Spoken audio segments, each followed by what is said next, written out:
والتين والزيتون وطور سينين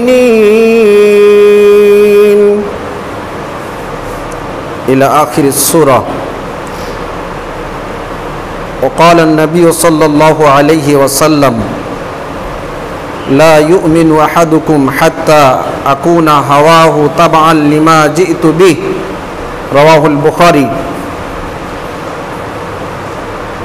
وقال تعالى في موضع آخر بسم الله الرحمن الرحيم قل إنما أنا بشر مثلكم يوحى إلي أنما إلهكم إله واحد فمن كان يرجو لقاء ربه فليعمل عملا صالحا ولا يشرك بعبادة ربه أحدا. সমাবেত জুমার মুসল্লিবৃন্দ, আপনাদের সম্মুখে আজকের জুমার বিষয়বস্তু সূরাতুত তিন, সূরা সংখ্যা 95 এর সংক্ষিপ্ত তরজমা ও বিশ্লেষণের সাথে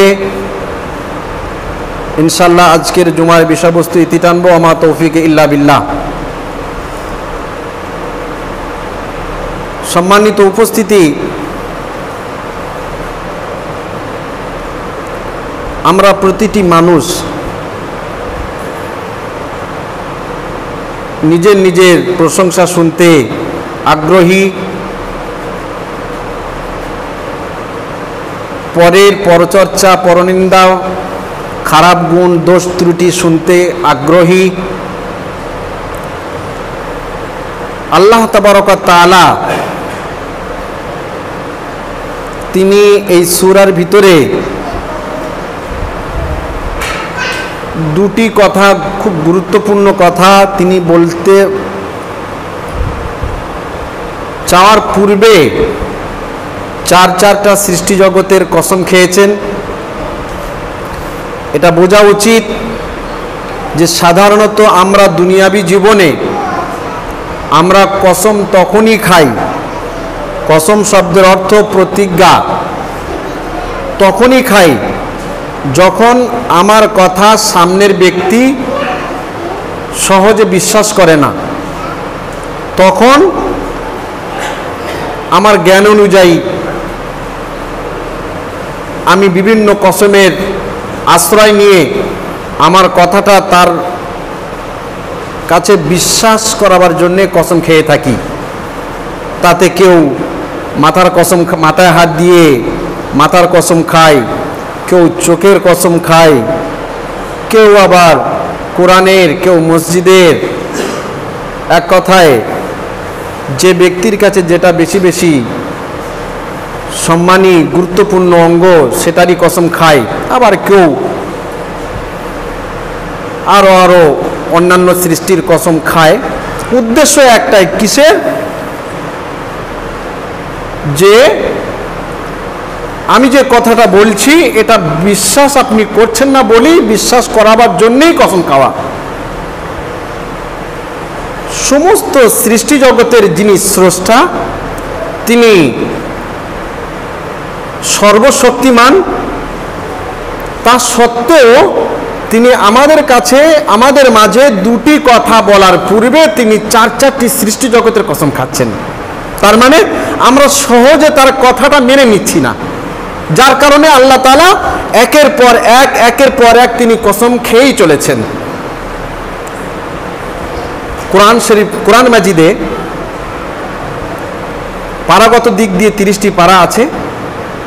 যে সূরাটি পড়েছি এই সূরাটি পারাগত দিক দিয়ে 30তম পারায় অবস্থান করছে এবং 114টি সূরার মধ্যে 95 নম্বর সূরায় এই সূরাতুত তিন। এই সূরাটি অবতীর্ণের দিক দিয়ে রাসূলুল্লাহ সাল্লাল্লাহু আলাইহি ওয়াসাল্লামের মক্কার জীবনে অবতীর্ণ। এই সূরাটির মধ্যে 8টি আয়াত আছে, 8টি বাক্য আছে, 1টি রুকু আছে। আল্লাহ তাবারক ওয়া তাআলা প্রথমেই তিনি চারটি সৃষ্টির কসম খেয়েছেন। সূরাটির নাম সূরাতুত তিন, আর তিন শব্দের অর্থ আঞ্জির, যে ফলটি বর্তমানে আপনি কলকাতায়, আপনার সালারেও, বিভিন্ন ভারতবর্ষের বড় বড় শহরে রমজান মাসে আপনারা দেখেছেন প্যাকেট ভর্তি করে এই ফলটি বিক্রি হচ্ছিল, আঞ্জির। আল্লাহ তাআলা এই সূরার মধ্যে প্রথমে ওয়াত্তিন, ওয়াও এখানে কসমের জন্য ব্যবহার করা হয়েছে, ওয়াত্তিন আল্লাহ বৈশিষ্ট্য বয়ান করা হয়েছে। জাইতুনের তেলের প্রচুর প্রচুর বৈশিষ্ট্য সেই হাদিসের দ্বারাতে প্রমাণিত। সেই জাইতুন ফলের আল্লাহ তাআলা কসম খাচ্ছেন, ওয়াত্তিন কসম আঞ্জিরের, ওয়াজ জাইতুন কসম কিসের? জাইতুনের। ওয়াতুরি সিনিন, এবং কসম খাচ্ছেন আল্লাহ তাবারক ওয়া তাআলা তুরে সিনিন। তুর একটা নির্দিষ্ট পাহাড়, আপনারা জানেন যে পাহাড়ে হযরতে মূসা আলাইহিস সালাতু ওয়াস সালাম আল্লাহর সঙ্গে কথা বলার জন্য গিয়েছিলেন, সেই পাহাড়টির নাম তুর পাহাড়।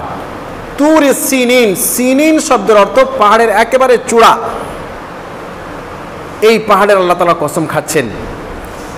লাস্ট চতুর্থতম যে কসমটা আল্লাহ তাআলা খেয়েছেন, সেই কসমটি হলো ওয়াহাজাল বালাদিল আমিন, এবং এই ইসমে ইশারা, এই আমানতদার শহরের কসম, অর্থাৎ মক্কাতুল মুকাররমা। আল্লাহ তাআলা মক্কা শহরের কসম খাচ্ছেন। অন্যান্য তাফসীরের উদ্ধৃতিতে এটা চারটি কসম নয়, তিনটি কসম। ভৌগোলিক দিক দিয়ে ওয়াত্তিনি ওয়াজ জাইতুন, আঞ্জিরের কসম, ওয়াজ জাইতুন এখানে দ্বিতীয় ওয়াওটা কসমিয়া না বলে এখানে তারা আতফিয়া ধরছেন, যার কারণে বলছেন আল্লাহ তাআলা কসম খেয়েছেন আঞ্জিরের এবং জাইতুনের, দুটো ফলের মিলে একটি কসম। এই আঞ্জির এবং জাইতুন, এই ফল এবং আরও আদার্স অন্যান্য ফল ফ্রুট বেশি বেশি আল্লাহ তাআলা কোথায় দিতেন? ফিলিস্তিন, যেখানে বর্তমানে প্রচুর পরিমাণ যুদ্ধ চলছে, ওই ফিলিস্তিনে যেখানে বাইতুল মুকাদ্দাস, বাইতুল মাকদিস, মসজিদে আকসা বর্তমানে অবস্থান করছে, সেই ওখানে নদীর ধারে ধারে আল্লাহ তাআলা এই ফল খুব বেশি বেশি করে ওখানে দিতেন। প্রধান ফসল বললেই চলে। এই এলাকায় আল্লাহ তাবারক ওয়া তাআলা নবী করে পাঠিয়েছিলেন হযরত ঈসা আলাইহিস সালামকে। দ্বিতীয় কসম যেটা, সেটা হচ্ছে তুরে পাহাড়ের, তুরে সিনিনের, যেখানে হযরত মূসা আলাইহিস সালাতু ওয়াস সালাম এসেছিলেন যে এলাকায়। তৃতীয় কসম মক্কাতুল মুকাররমা, যেখানে আখির নবী মুহাম্মদুর রাসূলুল্লাহ সাল্লাল্লাহু আলাইহি ওয়াসাল্লাম, যাকে নবী করে পাঠানো হয়েছে মক্কাতুল মুকাররমায়। এইভাবেই তিনটি কসমের কথা আল্লাহ তাআলা বললেন। এখন কথাটা সেটা হচ্ছে এই যে লাকাদ খালাকনাল ইনসানা ফি আহসানি তাকওয়িম। যারা আরবি বোঝেন, এখানে লাম গুরুত্ব বোঝাবার জন্যে, কাদ এটাও গুরুত্ব বোঝাবার জন্যে। লাকাদ অবশ্য, অবশ্য,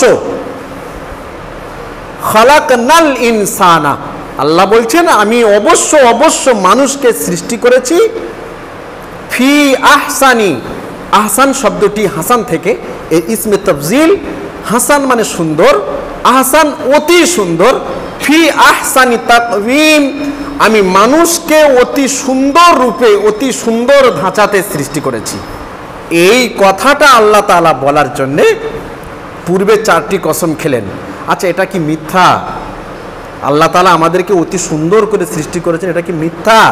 অন্য জায়গায় আল্লাহ তাআলা বলছেন যে খুব সুন্দর করে মানুষকে আমি সৃষ্টি করেছি। সূরা নাজমে একাধিক জায়গাতে সুন্দরের বৈশিষ্ট্য আমরা এখন কিচ্ছু বুঝি না।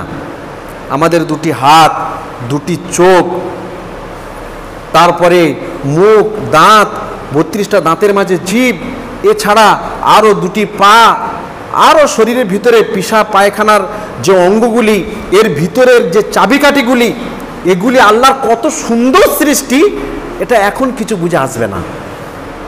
যখন ওই পিশাব এবং পায়খানার চাবিটা ঢিলা হবে, ডাইরেক্ট সবসময় পিশাব ঝরতে থাকবে, আপনার পায়খানা কখন হচ্ছে আপনি জানতে পারবেন না, আপনার কাছে চাবিটা নষ্ট হয়ে গেছে, তখন আল্লাহর সৃষ্টি যে কত সুন্দর তখন আপনি টের পাবেন। তখন আল্লাহ তাআলা বলছেন মানুষকে আমি অতি সুন্দর করে সৃষ্টি করেছি। অতি সুন্দরের আরও একটা সব থেকে বড় নমুনা, পৃথিবীর মধ্যে যত প্রাণী আছে সমস্ত প্রাণীকে খাওয়ার কোনো কিছু খেতে গেলে রুজির সামনে মাথাটাকে নত করে তাকে খেতে হয়। এই সৃষ্টি জগৎ মানুষ, সৃষ্টি জগতের মধ্যে সর্বশ্রেষ্ঠ সৃষ্টি হলো মানুষ। এই মানুষকে অতি সুন্দর করে সৃষ্টি করেছেন। তার প্রথম নম্বর নমুনা হলো যে রুজির সামনে একে মাথা নত করতে হবে না। আল্লাহ তাআলা সুন্দর হাত দিয়েছেন, রুজিটাকে নিয়ে আপনি মুখে তোলেন, রুজির সামনে মাথা নত করার প্রয়োজন নেই। আল্লাহ কত সুন্দর করে সৃষ্টি করেছেন। আল্লাহ সৃষ্টির মধ্যে কোনো ভুল নেই। সত্যি আল্লাহ খুব অতি সুন্দর করে সৃষ্টি করেছেন। আর ভাষাটা আল্লাহ আহসান ব্যবহার করেছেন, অতি সুন্দর। এই কথাটা বলার পূর্বে আল্লাহ 4টে বা 3টে কসম খেলেন। দ্বিতীয় কথা আল্লাহ তাআলা কি বলছেন, সুম্মা রাদাদনাহু আসফালা সাফিলিন। আল্লাহ এই উপরের আয়াতে বললেন মানুষকে অতি সুন্দর করে সৃষ্টি করেছি, পরবর্তীতে বললেন তারপরে পরে এই মানুষ একেবারে জঘন্য, একেবারে নিকৃষ্ট, একেবারে নিচে। কে এই মানুষ? কি কারণে? তাফসীরবিদরা লিখছেন যে মানুষ একেবারে জঘন্য, একেবারে নিচে। তার দুটি অর্থ। নাম্বার 1, যে মানুষ যখন অনেক বয়স হয়ে যায়, যখন তার সেন্স থাকে না, তার শরীরে পোশাক আছে কি নাই তার এই জ্ঞানটা নেই, তার সে কি খাবার মুখে দিচ্ছে এই জ্ঞানটা তার নেই। ওই জন্য সমাজের সামনে সে নিকৃষ্ট, মানুষ সবাই তাকে দূরবাসে, এমনকি ফ্যামিলির সকলে তাকে দূরবাসে। এটা আরজালে উমরের কারণে, সেন্স নষ্টের কারণে, মানুষ অতিরিক্ত বয়স পাওয়ার কারণে এই জিনিসটা ঘটে, মানুষ একটা জঘন্য পর্যায়ে পৌঁছে যায়। ওই জন্যে আল্লাহ তাআলার কাছে দোয়া চাওয়া উচিত যে আল্লাহ তাআলা, আপনি আরবি না জানলেও বাংলাতে কমসে কম আল্লাহর কাছে দোয়া চান, আল্লাহ তাআলা তুমি আমাকে খুব বেশি বেশি বয়স দেওয়াতে যদি আমার ভালো হয় তাহলে আল্লাহ তুমি সুস্থ শরীরের সাথে বয়স আমাকে দিও, যাতে আমি ঈমান নিয়ে সুষ্ঠুভাবে বেঁচে থাকতে পারি, যাতে নিকৃষ্ট হয়ে সমাজে বেঁচে না থাকতে হয়। এই জন্য আল্লাহর কাছে দোয়া চাবেন। দ্বিতীয় নিকৃষ্ট হওয়ার মানুষের দিক হলো, অর্থ হলো এই আয়াতের সুম্মা রাদাদনাহু আসফালা সাফিলিন, যে মানুষ সামনে শরীয়ত আছে, কোরআন এবং সেই সুন্নাহ আছে, এর অপোজিট আমল করে কোরআন এবং সেই সুন্নাহ ছাড়া আদার্স কোনো ধর্মগ্রন্থ মেনে নিয়ে, অন্য কোনো কিতাবকে নিজের ধর্মগ্রন্থ মেনে নিয়ে শরীয়ত বিরোধী কর্ম করে আল্লাহর চোখে সব থেকে জঘন্য, আল্লাহ রসুলের চোখে সব থেকে জঘন্য। কে বলছেন? আল্লাহ তাআলা। সুম্মা রাদাদনাহু আসফালা সাফিলিন। এই মানুষের দ্বারাতে অনেক কিছু হয়। এ মানুষ অনেক কিছু যে কর্মটা পশুতে করে সেটা মানুষের দ্বারা আজ হচ্ছে। আল্লাহ তাআলা সুম্মা রাদাদনাহু আসফালা সাফিলিন এমনি বলেননি। আমি এখানে মেম্বার আজ খুতবা দিচ্ছি, আমার পিছনে ব্যাকগ্রাউন্ডে, আমার চালচলনে এমন এমন জঘন্য আমল আছে যেটা পশুর দ্বারা সম্ভব নয়। আল্লাহ তাবারক ওয়া তাআলা ওই ধরনের মানুষকে, যারা নিজেকে মুমিন বলে, মুসলিম বলে দাবি করে, তাদের ধর্মগ্রন্থ কোরআন এবং নবীর সহিহ হাদিস এই দুটিকে পিছনে ফেলে আদার্স অনেক গাইড বুক ভেবে সেটাকে ফলো করে, এরা পৃথিবীর নজরে আল্লাহ রসুলের দৃষ্টিভঙ্গিতে এরা জঘন্য। কে বলছেন? আল্লাহ তাআলা। একটা আয়াত পড়েছি, আয়াতটা সূরাতুল কাহাফের একদম শেষ আয়াত।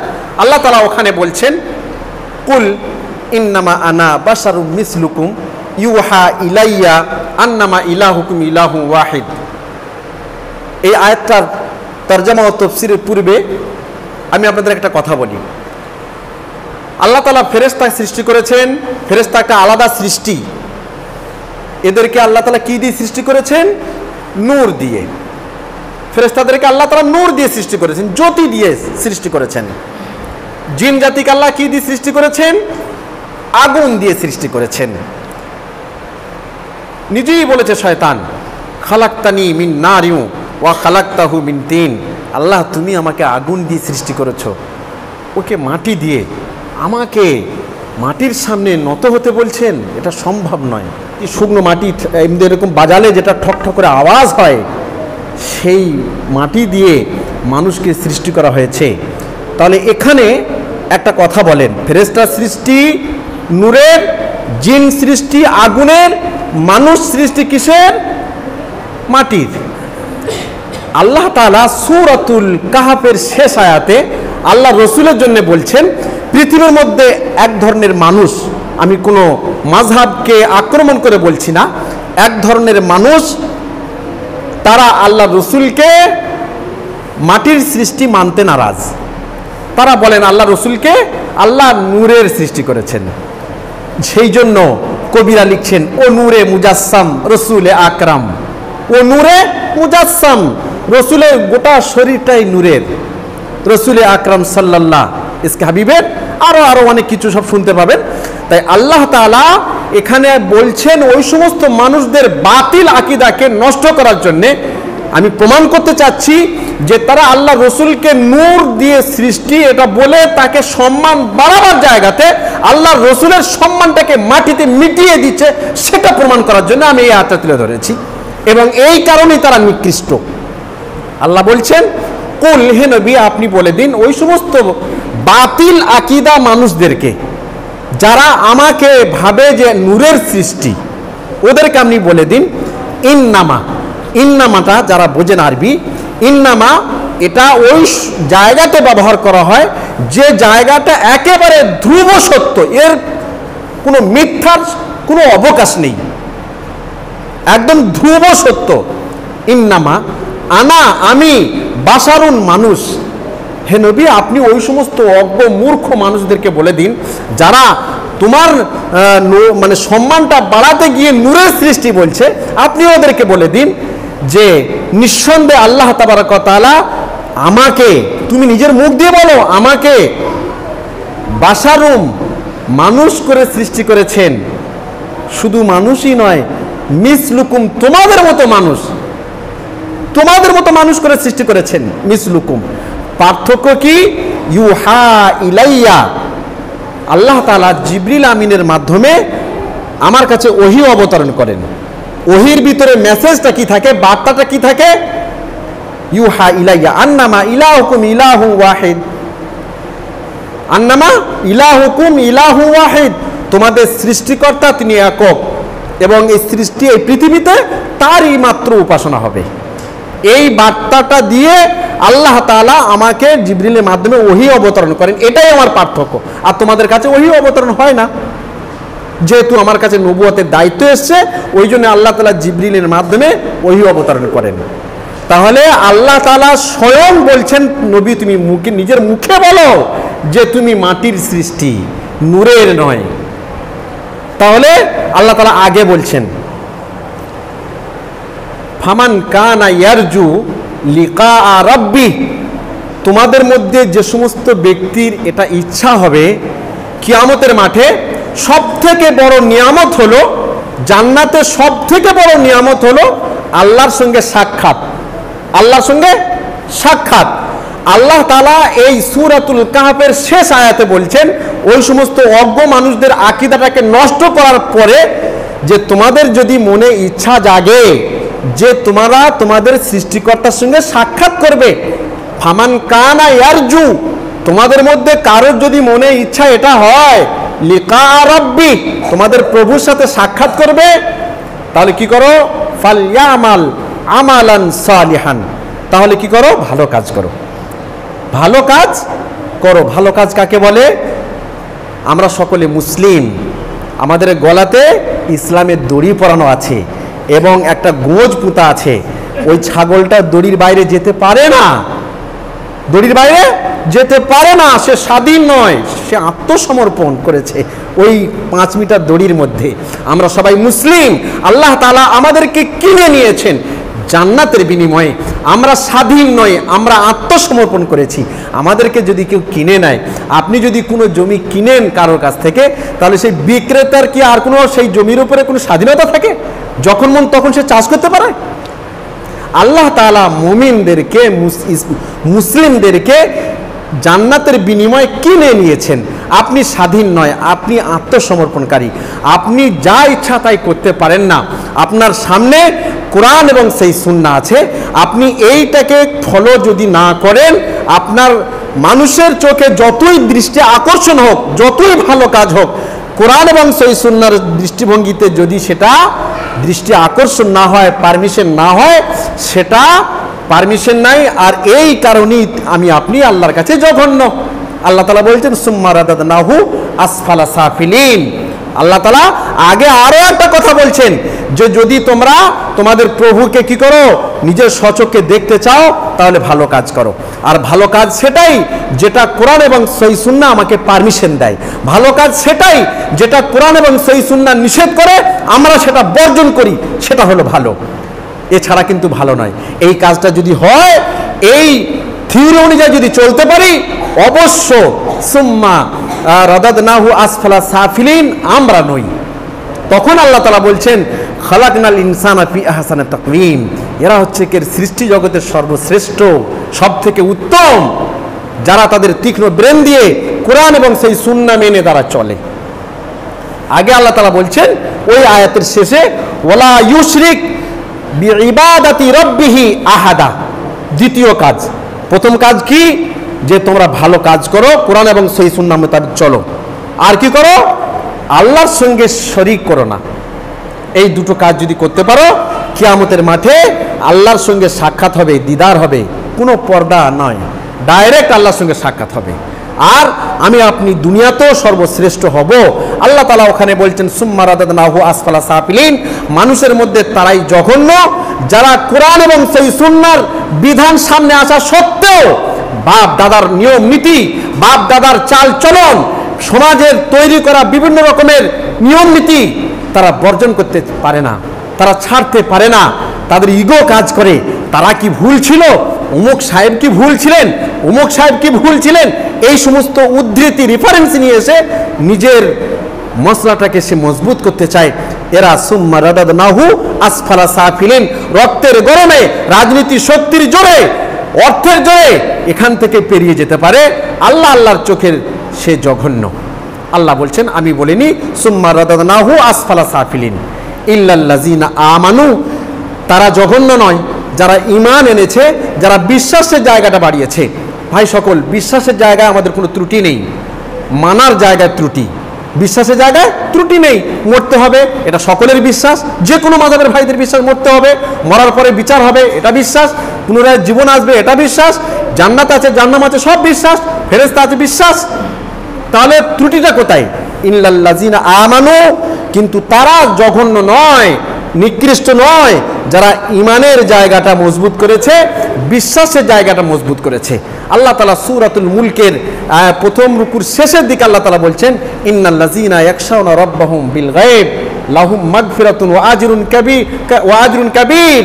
আল্লাহ তাআলা বলছেন যে সমস্ত মানুষ কিছু না দেখে, নবীকে দেখেনি, রসুলকে দেখেনি, তারপরে জান্নাত দেখেনি, জাহান্নাম দেখেনি, পরকালকে দেখেনি, এ সত্ত্বেও এরা কি করেছে? এরা বিশ্বাস করে। আল্লাহ বলছেন না দেখে যারা বিশ্বাস করে এদের মর্যাদা অনেক বেশি, এদের মর্যাদা অনেক বেশি। এরা সব থেকে বড় প্রতিদান পাবে, সব থেকে বড় প্রতিদান পাবে। আল্লাহ তাআলা আগে বলছেন ওয়া আমিলুস সলিহাত, এবং ভালো কাজ করেছে, বিশ্বাস আনার পরে ভালো কাজ করেছে। ফালাহুম সলিহাতি ফালাহুম আজরুন, ওদের জন্যে প্রতিদান আছে। বিশ্বাস আনার পরে ভালো কাজ যারা করেছে, কোরআন এবং সেই সুন্নাহ মোতাবেক চলেছে, এদের জন্য প্রতিদান আছে। ফালাহুম আজরুন, এদের জন্য প্রতিদান আছে। গয়রু মামনুন, এমন প্রতিদান আল্লাহ দেবেন এটাকে রোধ করার, আটকানোর, বাধা দেওয়ার কোনো শক্তি পারবে না। ফালাহুম আজরুন গয়রু মামনুন, যেটা শেষ হবে না, আল্লাহ কেউ আটকাইতেই পারবে না। আল্লাহ তাআলা বলছেন। আল্লাহ তাআলা আগে বলছেন ফামা ইউকাজ্জিবুকা বাদু বিদ্দিন, হে মানুষ তোমাকে এত অতি উত্তম করে এত সুন্দর করে যে আল্লাহ সৃষ্টি করেছেন, তুমি এখন বলো তুমি কোন জিনিসটাকে মিথ্যা মনে করবে, আল্লাহর কোন নিয়ামতকে তুমি মিথ্যা মনে করবে। ফামা ইউকাজ্জিবুকা বাদু বিদ্দিন, এরপরও কি তোমার উপরে এটা আর হয় যে পরকালকে তুমি এখনো মিথ্যা মনে করবে, যে এসব ভণ্ড, ওসব কিচ্ছু নয়, মরণ এলো সব শেষ হয়ে গেল, দ্বিতীয় জীবন আসবে না, বিচার বলে কিচ্ছু নয়, জান্নাত জাহান্নাম বলে কি। বাদু বিদ্দিন, কি এমন জিনিস তোমাকে আটকাচ্ছে, কি এমন জিনিস তোমার ইমানকে বাধা দিচ্ছে, তোমার ভালো কাজ করতে বাধা দিচ্ছে, সেটাকে চেনো, তোমার শত্রুকে চেনো। আলাইসাল্লাহু বিআহকামিল হাকিমিন, আল্লাহ কি সমস্ত হাকিমের হাকিম নয়? আল্লাহ কি সমস্ত জজের জজ নয়? আল্লাহ কি সর্বশক্তিমান নয়? সহিহ তিরমিজির একটি রওয়ায়াতে এসেছে যে এই সূরাটি শেষে উত্তরে বলা হয় যে আলাইসাল্লাহু বিআহকামিল হাকিমিন বালা ওয়া আনা আলা যালিকা মিনাশ শাহিদিন। এই রওয়ায়াতটি যায়ীফ, এই রওয়ায়াতটি যায়ীফ, এটা পড়বেন না। অতএব যেটা আমি বলতে চাচ্ছি সেটা হচ্ছে এই, আমরা সকলে মুসলিম, আমাদের উপরে, আমাদের মাথার উপরে গাইড বুক আছে কোরআন এবং সেই সুন্নাহ, আমাদের গলাতে ইসলামের দড়ি আছে, আমরা স্বাধীন নই, আল্লাহ আমাদেরকে কিনে নিয়েছেন জান্নাতের বিনিময়ে, কেন নিজের ইচ্ছা মোতাবেক চলবো? সেই বুখারীর যে রওয়ায়াতটি পড়েছে, আমরা হাদিসটি পড়েছি, সেই হাদিসে আল্লাহ রাসূল সাল্লাল্লাহু আলাইহি ওয়াসাল্লাম বলছেন ওই ব্যক্তি সে কখনোই পূর্ণ মুমিন হতে পারে না যতক্ষণ পর্যন্ত সে নিজের ইচ্ছা মোতাবেক চলে। ইচ্ছা বলছে নিজের ছেলের মুসলমানিতে নেতাদেরকে নিমন্ত্রণ করে গরু জবাই করেছেন, সবাই আপনাকে বাহবা দিচ্ছে, এটা ইসলাম পারমিশন দেয় না। আপনি কোরআন এবং সেই সুন্নাত থিওরি ছেড়ে দিয়ে হেদায়া, দুররে মুখতার, দুররে মুতার, সারা ওয়াকিয়া, সারা তাহজিব, কত রকমের তৈরি করা মানে গ্রন্থকে আপনি শ্রেষ্ঠ মনে করছেন, ইন্নাল হেদায়া কাল কোরআন মতো টাইটেল দিয়ে তাকে ফলো করছেন, কোরআন এবং সেই সুন্নাহর সামনে জলজল করছে, মুমিন নয়, মুসলিম নয়, জান্নাতের জায়গায় কখনো সে যেতে পারবে না যদি আল্লাহর কালাম যদি মানে সঠিক হয়, সত্য হয়। ওই জন্য আমরা সকলে আসুন প্রতিজ্ঞা করি, আল্লাহ যেমন আমাদেরকে সব থেকে শ্রেষ্ঠ সৃষ্টি করেছেন, ঠিক সেই রকম যেন আমাদের চরিত্র, আমাদের আমল যেন সর্বশ্রেষ্ঠ হয়। আল্লাহ তাআলার কাছে দোয়া করি, আল্লাহ তাবারক ওয়া তাআলা আমাদেরকে স্বচ্ছ ঈমান নিয়ে বেঁচে থাকার তৌফিক দান করো। আল্লাহ আমাদের ভিতরে যে সমস্ত কুসংস্কার আছে সেই সমস্ত কুসংস্কারগুলি বর্জন করে সঠিক ইসলামকে মেনে নেওয়ার আল্লাহ তুমি তৌফিক দাও। আকুলু কাউলি হাযা আস্তাগফিরুল্লাহ লি ওয়া লাকুম ওয়া লিসাইরিল মুসলিমিন। রব্বানা তাকাব্বাল মিন্না ইন্নাকা আনতাস সামিউল আলিম ওয়া তুব আলাইনা ইন্নাকা আনতাত তাওয়াবুর রহিম। সুবহানা রাব্বিকা রাব্বিল ইজ্জাতি আম্মা ইয়াসিফুন ওয়া সালামুন আলাল মুরসালিন ওয়া আখির দাওয়ানা আনিল হামদুলিল্লাহি রাব্বিল আলামিন।